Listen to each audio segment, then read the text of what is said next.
ಎಲ್ಲರಿಗೆ praise lord. ఈ యొక్క ఉదయకాల సమయంలో ఆరాధనకి సంబంధమా మనము కొన్ని వచనములు ధ్యానించగలం.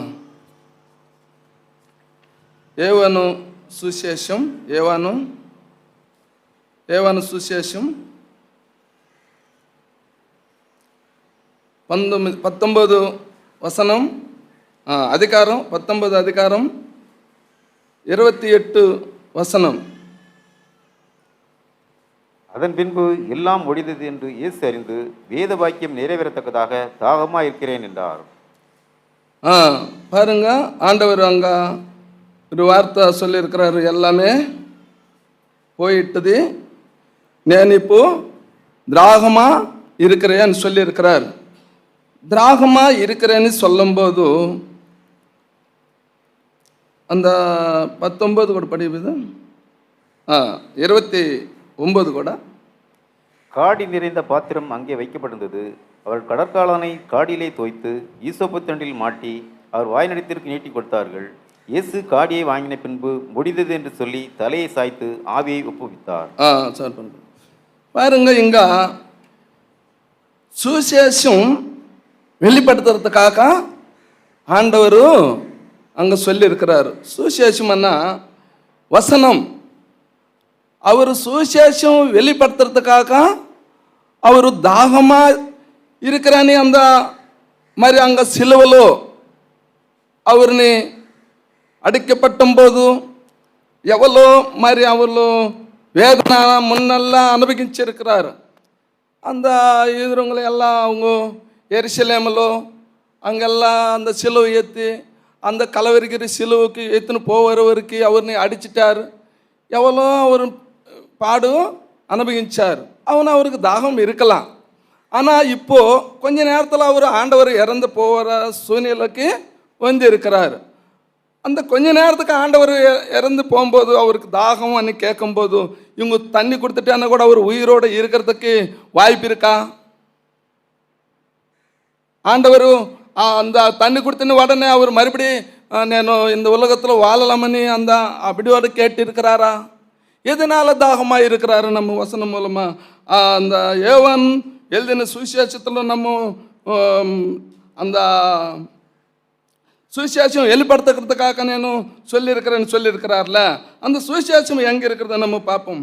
இந்த கீர்த்தனలు సంగీతం 22 அதிகாரம் 15 வசனம் பாருங்க.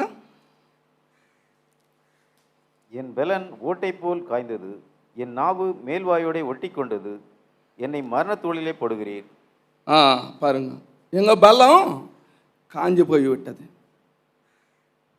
எங்க பலம் காஞ்சி போய் விட்டது, எங்க நாக்கா ஒட்டுக்குன்னு இருக்குது అని சொல்லி இருக்கிறாரு ஆண்டவர். அந்த சிலுவலோ அவங்க பலம், அவங்க எல்லாமே அந்த ரத்தம் எல்லாம் அந்த ஈரங்களும் அவங்க அடிச்சிட்டு அந்த கொரடாலத்தோ எல்லாமே அவர்னு அடித்து மறுபடியும் அவருக்கு அந்த ரத்தம் எல்லாம் போய் அந்த நீரெல்லாம் போய் எல்லாமே போய் அவர் நாக்கா அந்த தவடல ஒட்டிக்கினே இருக்குது. பாருங்க, ఈ కాలవెల్లిలో நம்ம எல்லாரும் யோசிச்சு பாருங்க. அந்த வசனம் படிச்சுட்டு நம்மள நீங்க பாருங்க, அவரு இந்த சுவிசேஷம் வெளிப்படுத்துறதுக்காக தாகமாக இருக்கிறார். ஏதோ தண்ணி கொடுத்துட்டா மறுபடியும் வாழ அவருக்கு என்ன தாகமான என்ன தாகம்னு கேட்டுக்கின்னு இருக்கிறார். தாகமான தண்ணி கொடுக்கறதுக்கு தண்ணி நம்ம தண்ணி கொடுத்துட்டா அவர் மறுபடியும் உயிரோடு இருக்கிறதுக்காக தாகமானு கேட்கல. அவங்க இந்த வசனமும் வெளிப்படுத்துக்கிறதுக்காக அவர் தாகமாக இருக்கிறார். யாருக்காக தாகமாக இருக்கிறார்? நம்ம எல்லாருக்காக தாகமாக. அவருக்கு என்ன, இஸ்ராயல் ஜனம் మరి அந்த మోసే அந்த ఐగుప్తులో నుండి మరి చెల్లించక పోகும்போது ఎవరో தண்ணி தாகமని ఆ మోసేని తొందర கொடுக்கும்போது ஆண்டவர் என்ன சொல்லியிருக்கிறார்? மோசே, நீ போய் அந்த கல்லுன்னு கிட்ட பேசுங்க, கல்லுன்னு தட்டுங்க, தண்ணி வரும்னு சொல்லியிருக்கிறார். அப்போ அந்த கல்லு தட்டின உடனே தண்ணி வந்தா 1000 பேர் தாகமும் அடிச்சிருக்கிறாங்க. எவ்வளோ திருப்தி படுத்திருக்குங்க. ஆண்டவர் நினச்சா என்ன வரல கூட வரலாம். தாகமனே ஆண்டவரை கேட்கறதுக்கு அவர் ஏதோ யாருன்னு ஒரு இதாக கொடுத்துட்டா அந்த அதோட மறுபடியும் உயிரோட வந்து மறுபடியும் கொஞ்ச நாள் இருக்கலாமன்னு தாகமனி கேட்கல. அவரு ஆண்டவரோட வார்த்தை அவங்க நம்மளுக்கு பயன்படுத்துக்கிறதுக்காக அநேகருக்கு அவர் எதுக்காக தாகமா இருக்கிறார்? நம்மளுக்காக தாகமா இருக்கிறார். நம்ம எல்லாருக்காக மேல தாகமா இருக்கிறார். நசிஞ்சு போனதானே எதுக்கு ரச்சிக்கிறதுக்காக இந்த உலகத்துக்கு வந்திருக்கிறார். எவ்வளோ பாடுபட்டார். அந்த சிலுவலோ வேதனையில கூட அவர் என்ன கேட்டு இருக்கிறாருன்னா, அந்த வேதனையில கேட்டிருக்கிற தாகமனே கேட்கறது எதுக்காக தாகம் கேட்டு இருக்கிறாருன்னா, நம்மளு மேல அம்பு கூர்ந்தார். நம்ம ஹிருதயத்துல அவங்கள ஏத்துக்கிட்டா நம்ம அவர்கிட்ட போறதுக்காக அவங்களும் தாகமா இருக்கிறார். ஆண்டவரே, இந்த காலவேளையில நம்ம எல்லாரும் எப்படி இருக்கிறோம்? நம்ம சிந்தனைகள் எப்படி இருக்குது? ஒரு வசனம் கூட படிச்சு நம்ம முடிச்ச சங்கீதம் 69 அதிகாரமும் 21 வசனம் படிங்க. என் ஆகாரத்தில் கசப்பு கலந்து கொடுத்தார்கள், என் தாகத்துக்கு காடியை குடிக்க கொடுத்தார்கள். பாருங்க, தாகமனி கேட்கும் போது அவருக்கு ஒரு கசப்பான இது கொடுத்திருக்கிறார். மனிதனோட வாழ்க்கை பாருங்க, நம்ம எல்லாரும் அவருக்கு தாகமானி கேட்கும்போது அன்னைக்கு அந்த ஒரு சமரஸ்திரி ஆண்டவர் முதல்ல கேட்டின வார்த்தை அதுதான். ஒரு சமரஸ்திரி மாதிரி அங்க ஒரு இடத்துக்கு பாய்க்கு தண்ணிக்கு போகும்போது, அந்த கிணறுக்கு தண்ணிக்கு போகும்போது మరి அவரு அம்மா தாகம் అని கேட்கும்போது அந்த சமரஸ்திரி என்ன சொல்லியிருக்காங்கன்னா, அவர் சொன்ன கேட்டு வார்த்தை கேட்டது కానీ அவங்க என்ன நீர் கொடுத்திருக்கிறாங்க? சமரஸ்திரிக்கு ஜீவ தண்ணீர் கொடுத்திருக்கிறார் ஆண்டவர்.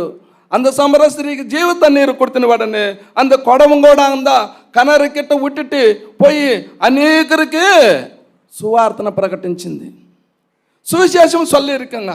அந்த சமரஸ்திரி போய் கிராமத்துக்கு போய் சுவிசேஷமும் சொல்லி இருக்கு. அப்படி இருக்கிறோமா? ஆண்டவர் வந்து நம்ம எல்லாருக்காக அந்த ஜீவ தண்ணீர் கொடுக்கறதுக்காக ஆசைப்பட்டுறார். நம்ம எல்லாரும் மனதில் அவர்னு ஏத்துக்கிட்டா நம்மளுக்கு ஜீவ தண்ணீர் அவங்களுக்கு கொடுப்பார். அவருக்கு என்ன? அவருக்கு தண்ணி கொடுத்துட்டேன்னு என்ன? மோசே ஜனமுக்கு எல்லாருக்கும் தண்ணி கொடுத்தனவரு மாதிரி அந்த சமர ஸ்திரீக்கு அவர் ஜீவ தண்ணீரை கொடுத்திருக்கிறார். அவருக்கு என்ன? அந்த சிலுவையில மரணிக்கும் போது தாகம் అని கேட்கும்போது யாரன்னா கொஞ்சம் தண்ணி எத்தனை போய் கொடுத்துட்டா அந்த தண்ணி குடிச்சிட்டு నేను இதோட மறுபடியும் கொஞ்ச நாள் வாழலாமని இருக்கு. அதுக்காக கேட்கலையே కానీ வசனம் ஆண்டவரோட வசனம் வெளிப்படுத்துக்கிறதுக்காக அவர் தாகமாய் இருக்கிறார். நீங்க எல்லாரும் நம்ம எல்லாருக்காக அந்த தாகம் நம்ம ஹிருதயத்தில் அவரை ஏற்றுக்கணி அவரு நம்மளும் உங்க அந்த 20 வசனத்தில் கூட 21 கூட சொல்லியிருக்கிறாங்கல்ல. சங்கீதம் 22:1 வசனத்தில் கூட சொல்லியிருக்கிறார்ல, நீ தாகமா இருக்கிறேன்னு சொல்லியிருக்கிறேன்.